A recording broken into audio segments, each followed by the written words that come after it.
Epic fantasy cinema সম্পর্কে জানতে চলেছি যে সিনেমাটির নাম হচ্ছে the pirates the last royal treasure. যে সিনেমাটার অর্থ হচ্ছে সামুদ্রিক জলদস্যু কোন একটা বিশাল রাজ পরিবারের ধনরত্ন ওরা উদ্ধার করতে যাবে। তো যাই হোক, সিনেমাটি যখন আমি প্রথমে দেখেছিলাম ভেবেছিলাম এটা হয়তো চাইনিজ কোনো সিনেমা, বাট পরে রিসার্চ করে দেখতে পাই এটা একটা সাউথ কোরিয়ান সিনেমা। তো চলো এবার মূল ভিডিওতে চলে যাই।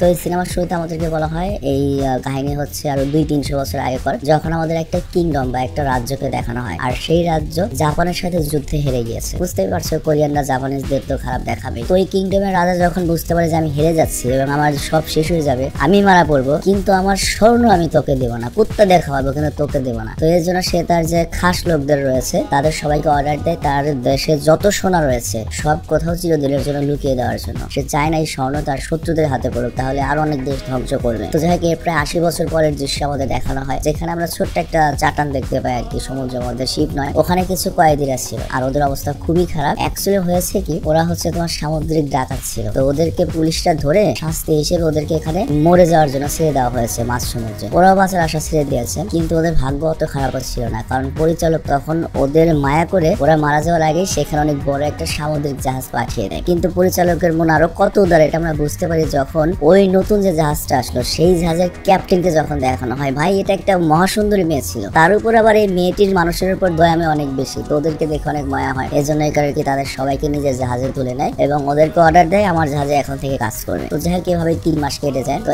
একদিন ওরা করে কি, মানে যাদেরকে বাঁচালো ওরা সাহস করে ওই মেয়ে ক্যাপ্টেনের কাছে গিয়ে বলে যে আমরাও কিন্তু আগে আপনার মতো জলদস্যু ছিলাম আর আমরা সামুদ্রিক জাহাজ লুট করতাম। তো তখন শিপের ক্যাপ্টেন বলে তা আমরা কি করি, আমরাও তো লুট করি, আমরাও তো পাইরেটস, কিন্তু আমরা শুধুমাত্র জাপানি জাহাজদেরই লুট করি। আর তখন ওই কয়েদিরা মানে যারা বন্ধু ছিল তাদের যে লিডার ছিল সে বলে আপনাদের ভুলতেই একটাই, আমরা যেহেতু ডাকাত আমাদের সব জাহাজে লুট করতে হবে, কে কোরিয়ান কে চাইনিজ কে জাপানিজ এটা দেখা যাবে না। আর তখনই দূর থেকে ওরা একটা সামুদ্রিক জাহাজ দেখতে পায় আর এটা একটা জাপানের জাহাজ ছিল। তো ব্যাটে বলে মেরে গিয়েছে, পাইরেটসরা সবাই খুব খুশি হয়। আর তখন ওই যে ধরা খেয়েছে ওই সর্দার বলে আমি অনেক ভালো তরলবাজ, আমি একাই জাহাজ লুটতে পারবো। আর এরপর সে জাপানিজ জাহাজে চলে যায়, বাট তারপর আমাদের মেয়ে ক্যাপ্টেনও তাকে সাহায্য করার জন্য যায়। তো এখানে জাপানিজ জাহাজের সিপাহীদের সাথে অনেক লড়াই হয়। ওরা দুজনে যেহেতু ভালো তরলবাজ ছিল, মানে মেয়েটা হচ্ছে বর্তমান জাহাজের ক্যাপ্টেন আর ওই ছেলেটাও তো একসময় ক্যাপ্টেন ছিল, ওরা সকল মানুষকে বন্দী করে ফেলে। বাট তখন ওই শিপের যে ক্যাপ্টেন যারা হেরে গিয়েছে তাদের একজন লোক এসে বলে এই শিপে কোনো দামি জিনিস নেই, ইভেন আমাদের কাছে খাবারও নেই। তো এটা শুনে সবাই খুব হতাশ হয়ে যায়। আর তখন এই মেয়ে শিপের ক্যাপ্টেন জিজ্ঞাসা করে তাহলে তোমরা এত বড় জাহাজ আর এত লোকজন নিয়ে খাবার ছাড়াই কোথাও যাচ্ছ? আর ওই মুহূর্তে একটা বাচ্চা কাঁদতে কাঁদতে বলে আমরা গুপ্তধনের সন্ধানে বের হয়েছিলাম, কিন্তু আমরা রাস্তা ভুলে গিয়েছি, আর আমরা রাস্তা ভুলে কয়েক মাস ধরে সমুদ্রে খালি আবল তাবল ঘুরছি, আর এই কারণে আমাদের সকল খাবার শেষ হয়ে গেছে। তো গুপ্তধরের কথা শুনে শিপের ক্যাপ্টেন, মানে যে মেয়ে তাকে আমি শিপের ক্যাপ্টেন বলবো, আর যাকে বাঁচালো ওকে বলবো ডাকাতদের সর্দার। ওরা দুজন অনেক খুশি হয়, ওদের মনে লোভ চলে আসে, ওরা ওই গুপ্তধর পেতে চায়। তো এই জন্য ওরা বলে তোদের কাছে তাহলে যে গুপ্তধরের নকশা আছে ওটা আমাদের দিয়ে দে। আর ওটা নিয়ে ওরা ওদের শিপে ফেরত আসে। আর ওদের এখন লক্ষ্য যে কোনো মূল্য ওই গুপ্তধনের কাছে ওরা পৌঁছাতে চায়। আর এখানে লক্ষ্য 80 বছর আগে হয় ঘটনা সম্পর্কে জাপানিজ কোরিয়ান চাইনিজরা সবাই জানে যে কোরিয়ার সাবেক রাজা তার টনকে টন স্বর্ণ, তার টনকে টন ধনরত্ন কোন এক জায়গায় লুকিয়ে রেখে গিয়েছে। তো যাই হোক, ওদের সবার এখন লক্ষ্য একটাই, ওই গুপ্তধন খুঁজে ওরা বের করবে, সবাই ধনী হয়ে যাবে। এরপর ওরা নকশা ফলো করে দ্রুত সমুদ্রের একটা পাড়ে যায় আর সেখানে একটা আইসল্যান্ড পায়। আর ওই আইসল্যান্ডে ওরা অনেক গাছপালা পায়। আর তখন ডাকাতদের সর্দার উপরে একটা বন গরু দেখতে পায়। তো ওরা সবাই অনেক ক্ষুধার্ত ছিল, সিদ্ধান্ত নিয়ে তারা বন গরু শিকার করবে, সবার খিদে মেটাবে। তো ডাকাতদের যে সর্দার ছিল সে করে কি মেয়ে ক্যাপ্টেনকে ইমপ্রেস করার জন্য বলে ওঠে যে ওই বন গরুকে তো আমি একাই মারতে পারি। আর এই কথা বলে একাই সুড়ঙ্গের ভেতর ঢুকে যায়। কিন্তু তখনই পেছন থেকে অনেকগুলো বন গরু এসে ওর পেছন দিয়ে শিং ধরে ওকে তুলে নিয়ে যায় এবং পাহাড় থেকে ফেলে দেয়। আর তারপর বাকি সব ডাকাতরা ভাবে যে হারামজাদা মরে গিয়েছে, বাট না, নায়িকা তো তাড়াতাড়ি মরবে না। তো ওর ভাগ্য ভালো ছিল, গাছের সাথে ঝুলে পড়ে এবং সেখানেও একটা হাতির দাঁত পায় আর ওটার সাহায্যে ও ধরে আবার উপরে চলে আসে। তো হাতির দাঁত নিয়ে যে এসেছিল সেটার মধ্যে শিপের ক্যাপ্টেন ওই মেয়ে বেশ কিছু নকশা দেখতে পায় এবং বুঝতে পারে তার মানে পরবর্তী রাস্তার নকশা এই হাতির দাঁতের মধ্যে রয়েছে এবং গুপ্তধন পর্যন্ত পৌঁছাতে হলে একটা নির্দিষ্ট প্যাটার্নে যেতে হবে। তো এরপর সে বলে আমি যেহেতু শিপের ক্যাপ্টেন, তো আমি সিদ্ধান্ত নিয়েছি ওই ধনরত্ন খুঁজে আমি বের করবো, যারা আমার সাথে ধনরত্ন খুঁজতে চাও তারা আমার পেছনে চলে আসো। কিন্তু ডাকাত সর্দারও যেহেতু নকশার মোটামুটি একটা সন্ধান পেয়ে গিয়েছে, ও তখন নিজের মতো করে করতে যাচ্ছিল এবং সে তার লোকদেরকে বলে সবাই আমার সাথে চলো। বাট কেউ ওর পেছনে যায় না। এর কারণটা হচ্ছে শিপের ক্যাপ্টেনের কাছে মেয়ের কাছে তো জাহাজ রয়েছে, তো এই জন্য সবাই ওখান থেকে বেরিয়ে পড়ে আর ওই ডাকাত সর্দার একা এখানে থেকে যায়। তবে তারপরে ওই মেয়ে ক্যাপ্টেনের একটু দয়া মেয়ে বেশি বুঝই তো, ও করে কি জাহাজে ফিরে গিয়ে ওই সর্দারের জন্য আসার অপেক্ষা করতে থাকে যে আসবে, কিন্তু রাত হলেও আর ফিরে আসে না। আর তখন শিপের ক্যাপ্টেনের কাছে তার একটা লোক এসে বলে ওই হাতির দাঁত তো চুরি হয়ে গিয়েছে। তো এতে সে রেগে যায় এবং বুঝতে পারে ওই ডাকাত সর্দার রাত্রে সে তাহলে চুরি করে নিয়ে গিয়েছে। তো আবার আইসল্যান্ডে ফিরে যায়, ডাকাত সর্দারকে খুঁজে বের করে, ওকে পিটায় এবং বলে ওই হাতির দাঁত আমাকে ফেরত দে। কিন্তু ডাকাত সর্দার বলে আমার কাছে তো হাতির দাঁত নেই, আমি তো তোমাদের শিপেই যাইনি। আসলে ডাকাত সর্দার সত্যি কথাই বলছে। অ্যাকচুয়ালি হয়েছে কি ওদেরই একজন সাথী ওই হাতির দাঁতটা চুরি করেছে এবং সে শহরে গিয়ে ওই হাতির দাঁতটা অনেক দামে বিক্রি করে দিতে চায়। সবাই ওর পিছু করতে করতে শহরে পৌঁছে যায় এবং ও যখন লেনাদেনা শেষই করে ফেলবে, হাতির দাঁত বিক্রি করে দেবে, তখনই ওরা সেখানে গিয়ে পৌঁছায় এবং হাতির দাঁতটা উদ্ধার করে ওকে পিটিয়ে আর ওকে ধরে নিয়ে আসে। আবার অন্যদিকে আমাদের জাপানের রাজাকে দেখানো হয় আর তার জেনারেল তাকে বলে আমি জানি ওই গুপ্তধন কোথায় রয়েছে। সেই গুপ্তধন আজ থেকে 80 বছর পূর্বে সমুদ্রের কোথাও লুকানো হয়েছিল। তো রাজা তখন জেনারেলকে জিজ্ঞাসা করে তুমি এটা কিভাবে জানলে? সে বলে যে লোকটি গুপ্তধন লুকিয়েছিল তার একটা বংশধরের কাছ থেকে আমি এটা শুনেছিলাম। যদিও আমি পুরোপুরি নিশ্চিত এটা একটা গুজবের মতো, তবে তারপর আমরা চেষ্টা করে দেখতে পারি যদি আপনি অনুমতি দেন, কারণ বুঝতে পারছো জেনারেল তো মাতব্বরি করে কিছু করতে পারবে না। তো রাজারও তখন লোভ জাগে, সে ওই গুপ্তধনটা পেতে চায়, মানে তার পূর্বপুরুষরা যেটা পায়নি সে এটা করতে চায়। আর এই কারণে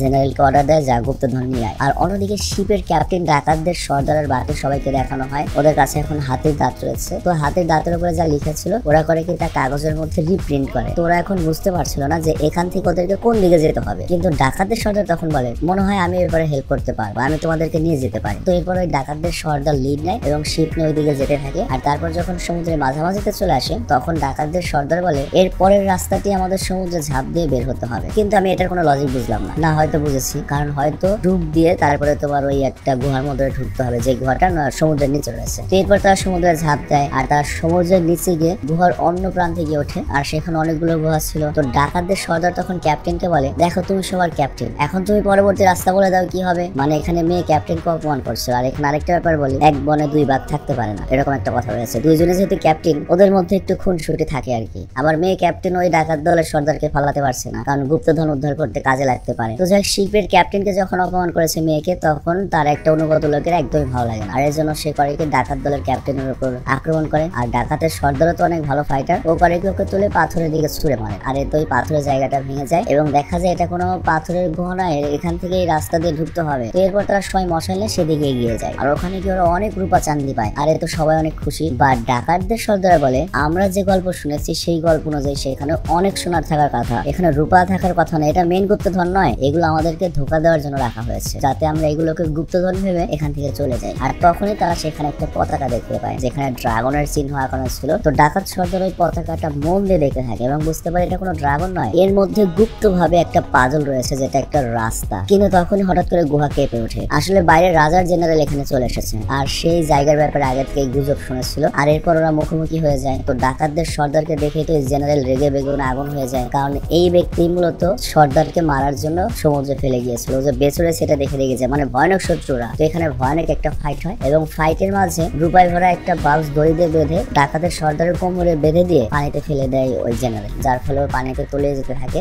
বাট তখন আমাদের শিপের ক্যাপ্টেন সুন্দরী ক্যাপ্টেন সে ওকে বাঁচানোর জন্য চলে আসে এবং ওর দড়ি খুলে ফেলে, কিন্তু তখন ও নিজে ডুবে যেতে থাকে, মানে ওর দম শেষ। কিন্তু দুজনেই মারা যাওয়ার আগে অনেক বড় একটা তিমি মাছ ওদেরকে গিলে ফেলে। মানে পরিচালক এখানে তিমি মাছ পাঠিয়ে দিয়েছে ওদেরকে বাঁচানোর জন্য এবং এরপর তিমি মাছ পাঠিয়ে ওদের উপরে নিয়ে আসে। মানে তিমি মাছ পানি নেওয়ার পরে উপরে পানি পিচকারি করে পাঠিয়ে দেয় না, ওই পিচকারি করে পানি দিয়ে এমন সিস্টেম করে যে ওরা একবারে শিপে এসে পড়ে। সিরিয়াসলি পরিচালক নায়িকাদের তাই এত সুবিধা দিতে হয় ভাই। তো যাই হোক অন্যদিকে আমাদের জেনারেলকে দেখানো হয় সে ওই পতাকাটি পানিতে ভাসতে দেখে যে এখানে ড্রাগনের ছবি আঁকানো ছিল। তো ওটা দেখে ওর সন্দেহ হয় এবং ভালো করে লক্ষ্য করলে বুঝতে পারে এখানেই পরবর্তী রাস্তার চিহ্ন রয়েছে। আবার ওইদিকে ডাকাতদের সর্দার আর ক্যাপ্টেনের কাছে নকশা না থাকার কারণে ওরা তো টেনশনে পড়ে যায়, মন খারাপ হয়ে যায়। আর এখানে আমরা এখন ওই লোকটিকে দেখতে পাই যে হাতির দাঁত চুরি করে রেখেছিল, ওকে বন্দী করে রেখেছে। তো ওই লোকটি বলে তোমরা যে ড্রাগনের কথা বলছো, যে রাস্তার কথা বলছো, আমি মনে হয় রাস্তা চিনি, ওই পর্যন্ত আমি তোমাদেরকে নিয়ে যেতে পারবো, বাট ওই জায়গাটা অনেক বিপজ্জনক, ওইখানে সবসময় বিদ্যুৎ চমকাতে থাকে, তোমরা যদি সেখানে যেতে চাও খুব কঠিন একটা আবহাওয়াতে যেতে হবে। আর আমি ছোটবেলা থেকে জাহাজে থাকি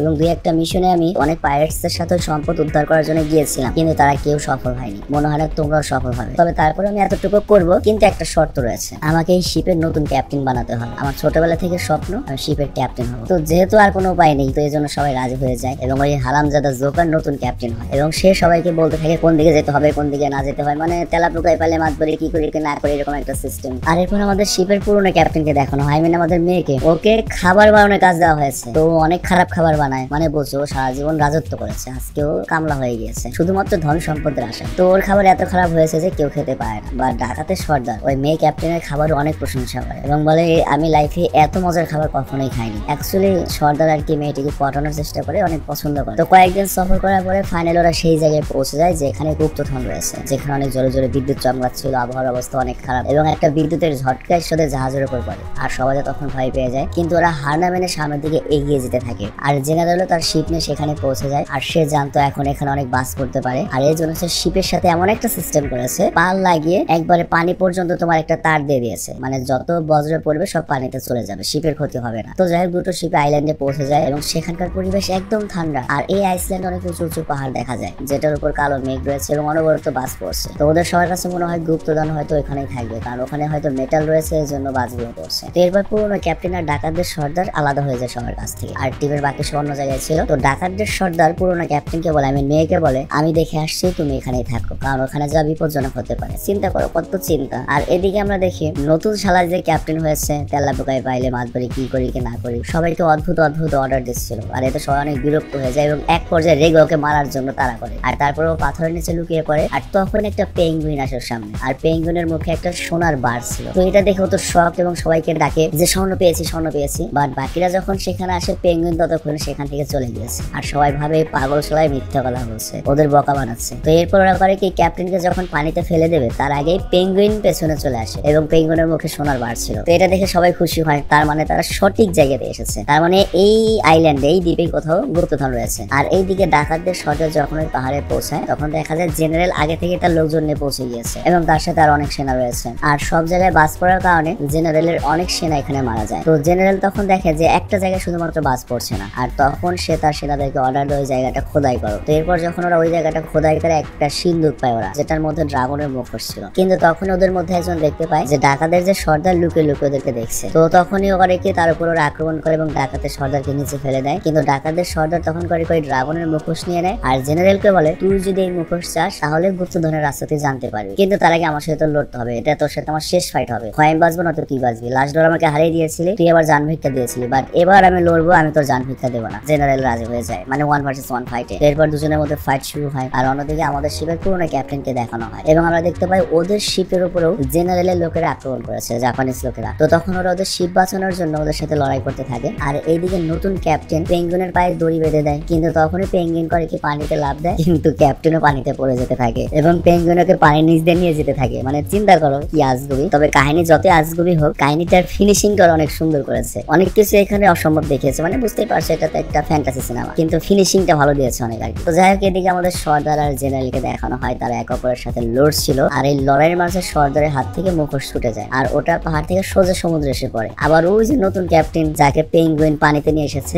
ওর সামনে গিয়ে মুখোশটা পড়ে। তো ও যখন মুখোশটা হাতে নেয় তখন মন দিয়ে যখন দেখে, ও দেখতে পায় ও ওইরকম একটা গুহার সামনেই দাঁড়িয়ে রয়েছে আর বুঝতে পারে যে এইটার মধ্যে গুপ্তধন। আর ওইদিকে আমরা দেখি সর্দার আর জেনারেল একে অপরকে মারতে চায়, কিন্তু ওখানে সর্দারের উপর বাস পড়ার আগেই সর্দার করে কি তরল উপর দিকে ছুঁড়ে মারে। আর এর ফলে যেটা হয়, ওই তরলের উপর বাস পড়ে এবং ওই তরলটা ছিটকে গিয়ে জেনারেলের শোলে ঢোকে এবং জেনারেল মারা যায়। ভাই সিরিয়াসলি আমি আমার লাইফে এত ভালো একটা পরিচালক দেখি নাই যে তার নায়ক নায়িকাকে বাঁচানোর জন্য এত বেশি মিরাকেল ঘটনা ঘটাবে। তুমি একবার হিসাব করে দেখো পরিচালক কত সহযোগিতা করেছে নায়ক নায়িকাকে, বিশেষ করে আমাদের এই নায়ককে, কিন্তু লাস্টে পরিচালক শালা সহযোগিতা করবে না। এমন একটা খারাপ কাজ করে পরিচালক, দেখো তোমার মাইন্ডে লাগবে। আর এইদিকে আমরা দেখি নতুন ক্যাপ্টেন গুহার ভেতরে ঢোকে আর সেখানে সে ওই জাহাজটা পেয়ে যায় যেটার মধ্যে গুপ্তধন রয়েছে, যেটা বহু বছর আগে থেকে, মানে 80 বছর আগে থেকে লুকিয়ে রাখা। তো পারে কই জাহাজ নিয়ে বেরিয়ে আসে। বাট একটা প্রশ্ন, এত বড় একটা জাহাজ নিয়ে একা কিভাবে বেরিয়ে আসলো? 80 বছরের পুরো জাহাজ, তার উপর অবশ্যই ড্যামেজ হয়েছে, কিন্তু বুঝতে হবে এটা ফ্যান্টাসি সিনেমা। তো যাই হোক ও যখন বেরিয়ে আসে ওর সকল সাথীরা গুপ্তধনে ভরা জাহাজ দেখে অনেক খুশি হয়ে যায়। আর তাছাড়া ওদের জাহাজ তো পুরোপুরি ধ্বংস হয়ে গিয়েছে। এরপর সবাই গুপ্তধনের জাহাজে উঠে পড়ে। তো সর্দার, পুরোনো ক্যাপ্টেন, বাকি সবাই গুপ্তধন পেয়ে গিয়েছে, তারা সবাই অনেক ধনী হয়ে যাবে। এবং এখানে আমরা দেখতে পাই ডাকাতদের সর্দার আর শিপের ক্যাপ্টেন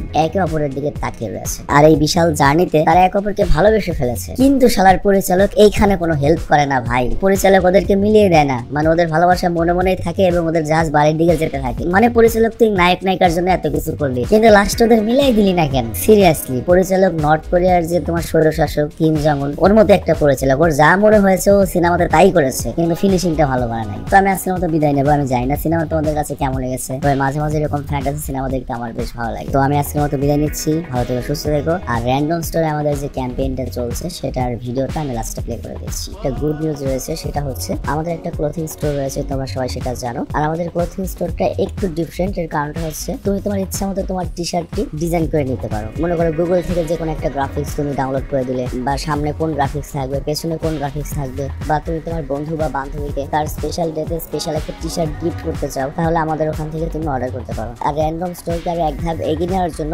র্যান্ডমের কো-ওনার নাফিসের সাথে মিলে আমরা একটা ক্যাম্পেইন লঞ্চ করেছি, যেখানে তোমরা যদি আমাদের স্টোর থেকে টি শার্ট কেনো তাহলে তোমাকে একটা কুপন দেওয়া হবে। আর সেই কুপনের এক পার্ট থাকবে আমাদের কাছে, এক পার্ট থাকবে তোমাদের কাছে। এবং এই ক্যাম্পেইনটা চলবে হচ্ছে 3 মাস পর্যন্ত। এবং এই 3 মাস পরে আমরা সেই কুপনগুলো নিয়ে লাইভে এসে লটারি করবো। আর ওই লটারির মাধ্যমে আমরা অনেক ধরনের পুরস্কার দিতে চলেছি, যেমন এর মধ্যে রয়েছে একটা জিক্সার মোটরসাইকেল, একটা আইফোন, এছাড়াও নগদ 20,000 টাকাও পুরস্কার থাকবে, তার সাথে আরো ছোট বড় অনেক পুরস্কার থাকবে। তো আমি আশা করছি তোমরা সবাই এই ক্যাম্পেইনে অংশগ্রহণ করবে, অন্তত একটা টি শার্ট কিনে হলো, এবং আমাদের এই ক্যাম্পেইনটা সফল করতে সহায়তা করবে। আর আরো বিস্তারিত জানতে তুমি আমাদের পেজে চলে যাও, পেজের লিঙ্কটা আমি দিয়ে দিয়েছি ডিসক্রিপশনে, র্যান্ডম স্টোরের লিঙ্কটা। এবং ওখানে আমাদের র্যান্ডম স্টোরের যে কো-ওনার, সে ভিডিওর মাধ্যমে সবকিছু তোমাকে বুঝিয়ে পড়বে। তো রিকোয়েস্ট থাকলো তোমরা একবার র্যান্ডম স্টোরে যাও এবং সেখান থেকে পুরো প্রসেসটা জেনে নাও, এবং অবশ্যই এই ক্যাম্পেইনটা সফল করো। তো আমি বিদায় নিচ্ছি, ভালো থেকে সুস্থ থেকে, টেক কেয়ার, বাবা।